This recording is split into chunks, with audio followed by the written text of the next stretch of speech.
నమస్తే, welcome to Suman TV. ప్రత్తిపాడుకు చెందిన 9 ఏళ్ల ఇషాక్ అరుదైన వ్యాధితో బాధపడుతూ ఉన్నాడు. వయసు పెరుగుతున్నప్పటికీ కూడా తన ఏదైతే హెడ్ సైజు పెరుగుతూ ఉంది, బ్రెయిన్ లో తనకి ఇన్ఫెక్షన్ ఉందంటూ కూడా వైద్యులు చెప్పారని చెబుతున్నారు. అరుదైన వ్యాధితో బాధపడుతూ ఉన్నాడు.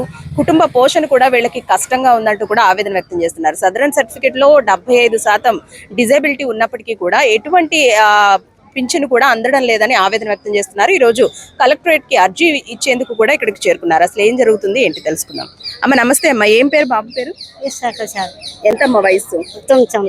పుట్టినప్పటి నుంచి ఇలాగే ఉన్నాడమ్మా, ఎదుగుదల లేదా? అక్క చెల్లెళ్ళు ఎవరైనా ఉన్నారా బాబుకి? ఉన్నారు సార్, వదిలేసిపోయిందమ్మా. వాళ్ళు అలాగే ఉన్నారా?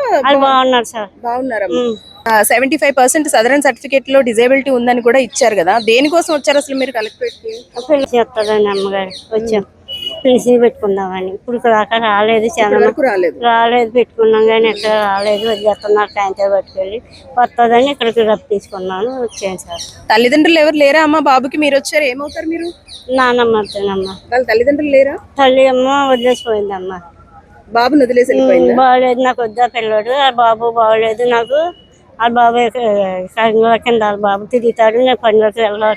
తండ్రికి మతిస్థిమితం లేదు? లేదమ్మా, వదిలేసాడు. వదిలేస్తాను, నేను పోతాను అని పోయిందమ్మా. 2 పిల్లలు తీసుకొని ఈ బిడ్డ వద్దు నాకండి. హాస్పిటల్కి తీసుకెళ్లారమ్మా? ఏం చెప్పారు అసలు డాక్టర్స్? దాంట్లో అండి డబ్బులు ఎక్కువ అవుతాయి అన్నారు. మేము చేయించలేక ఒప్పులేక వదిలేసాము. ఫస్ట్ నుంచి కూడా ఇంకా ట్రీట్మెంట్ చేయించలేదు? చేయించడం మానేసాము, వదిలేసాము. ఎలాగైతే అలాగవుతుంది అని వదిలేసాము. ఏమవుతారమ్మా మీరు? నేను వదిన గారిని అవుతానండి. ఏంటి బాబు పరిస్థితి? బాబు పరిస్థితి అంటే ఆపరేషన్ నిమిత్తం తీసుకువెళ్తే అండి వాళ్ళు అన్నారండి లక్షల్లో ఖర్చు అవుతుందని చెప్పేసి అనగానే వాళ్ళ మదర్ వచ్చి హైదరాబాద్ నుంచి వచ్చి వదిలేసి వెళ్ళిపోయారండి. వెళ్ళిపోయే బాబుకి ఇలా ఉందని ఇంకా తల్లి కూడా వదిలేసిందండి. వాళ్ళ నాన్నగారు కూడా ఇంకా మతిస్థిమితం లేకుండా ఉన్నారు.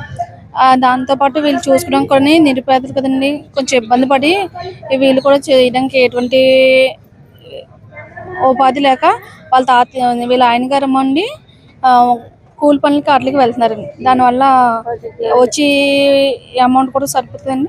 దానివల్ల వాళ్ళు బాధపడుతున్నారు, చేయలేక ఏ ట్రీట్మెంట్ చేయలేక ఇబ్బంది. లక్షల్లో అవుతుందంటే ఎవరు చేయలేరు కదండి. ఏదో చిన్న కొంచెం అమౌంట్ అంటే ఏదైనా ఎడ్జిట్ చేయగలరు కానీ లక్షల్లో అంటే ఎవరు ఎడ్జిట్ చేయలేరు కదండి. దానికోసం వాళ్ళు బాధపడి ఇబ్బంది పడుతున్నారు. వాళ్ళకి ఏమైనా పింఛనే వస్తుందేమని చెప్పి ఇలాగా కలెక్టరేట్కి వచ్చాను. ఈ బాబు కన్నా ముందు ఇంకో 2 పిల్లలు ఉన్నారు అంటున్నారు కదా, వాళ్ళు బానే ఉన్నారా అమ్మా? వాళ్ళు బాగానే ఉన్నారండి. ఈ బాబుకి ఇలా ఉంది. ఈ బాబుకి ఇలా ఉందండి. ఈ బాబు విషయంలో ఆవిడ ఈ అబ్బాయిని వదిలేసి ఉన్న ఇద్దరిని తీసుకుని వెళ్ళిపోయిందండి.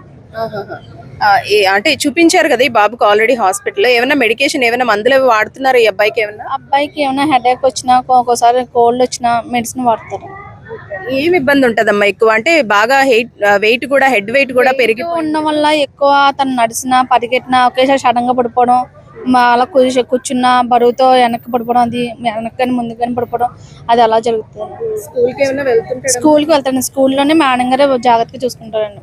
మాట్లాడతాడు? మాట్లాడతారండి. డైలీ తన పనులు తాను చేసుకుంటాడా? చేసుకుంటాడు.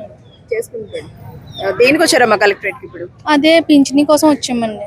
దానికోసం ఇప్పటి వరకు లేదండి.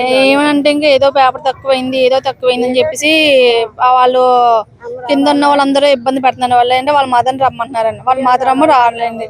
ఆవిడ ఎక్కడున్నారో కూడా తెలియదు అండి. ఎందుకని అదే ఇబ్బంది అయిపోయింది. మీ వారే ఇప్పుడు బాబుని చూసుకుంటున్నారా? అలాగే చూసుకుంటున్నాం. మీరు నానమ్మ తాతయ్య అవుతారు? నానమ్మ అవుతున్నాం. తండ్రి పరిస్థితి కూడా బాగాలేదు. తండ్రి నేనే చూసుకుంటున్నాను. మీకు పింఛన్ వస్తుందా? నాకు గారు మాత్రం వస్తుందమ్మా. మీ వారికి వస్తుంది? ఏం చేస్తారమ్మా మీ వారు? అది ఆహారం పథకానికి పని ఉంటే చిన్న పని ఉంటే ఒప్పుకున్నాను, వెళ్తారు. లేకపోతే లేదమ్మా, అంతే. ఆ పింఛన్ వల్ల బడ్జెట్ 5 మరి బాబుని చూసుకోవడం ఈ వయసులో మీకు కష్టంగా ఉంటది కదా, ఏం చెప్తారు? ఇంకేం చెప్పం, కళ చూసుకొని తప్పలేదమ్మా. వదిలేద్దాం అంటే ఎక్కడ వదిలేనమ్మా, అలా వదిలేసిపోయింది. ఇక్కడ బదులేక అలా పంచుతున్నాను, నేనే పెంచుతున్నానమ్మా. వాళ్ళ తండ్రిని కూడా మీరే చూసుకుంటున్నామ్మా. ఆ తండ్రి కూడా నేనే చూస్తున్నాను, బిడ్డని నేనే చూసుకుంటున్నానమ్మా. ఎక్కడి నుంచి వచ్చారమ్మా మీరు? కొత్తపూడి దాటండి, లంపాల ఉత్పాలు ఉంటారమ్మా. ప్రభుత్వాలు మాది, అక్కడి నుంచి వచ్చామమ్మా. ఈ బిడ్డ పెన్షన్ పెట్టుకుందామని వచ్చామమ్మా. అది చూసారు కదండి, తిన వయసు అయితే 9 సంవత్సరాలు. వయసు పెరుగుతుంది కానీ మనిషి అయితే పెరగడం లేదు. అలాగే తల బరువు పెరిగిపోతుంది. మనం చూసుకోవచ్చు ఈ అబ్బాయి హెడ్ విపరీతంగా పెరిగిపోతుంది. దీంతో హాస్పిటల్ కి తీసుకువెళ్తే లక్షల్లో వైద్యానికి ఖర్చు అవుతుంది అంటూ కూడా వైద్యులు చెప్పారంటూ కూడా చెబుతూ ఉన్నారు. అయితే ఈ బాబు పరిస్థితి ఇలా ఉండడంతో తల్లి కూడా వదిలేసి వెళ్లిపోయింది. తండ్రి కూడా మతిస్థిమితం కోల్పోయాడు. ప్రస్తుతం వృద్ధాప్యంలో ఉన్న ఎవరైతే నానమ్మ తాతయ్య ఉన్నారో వాళ్లే కొడుకుని మనవడిని కూడా కూలి పని చేసుకుంటూ చూస్తూ ఉన్నారు. సదరన్ సర్టిఫికేట్ లో 75% డిజేబిలిటీ ఉంది, కానీ మాకు పింఛన్ అందడం లేదు బాబుకి అని చెప్పి ఈ రోజు కలెక్టర్ గారికి అర్జీ పెట్టుకునేందుకు ఇక్కడికి వచ్చారు. మేమే రెక్కాడితే గానీ డొక్కాడని స్థితిలో ఉన్నాము. మాకు తండ్రిని కొడుకును చూసుకోవడం కూడా భారంగా ఉంది. ప్రభుత్వం మమ్మల్ని ఆదుకోవాలంటూ కూడా వీళ్ళు కోరుతున్నారు. మరి అధికారులు దీనికి సంబంధించి ఏ విధంగా స్పందిస్తారనేది వేచి చూద్దాం. కెమెరా పర్సన్ శ్రీధర్ తో అనుశ్రీ, సుమన్ టీవీ, కాకినాడ.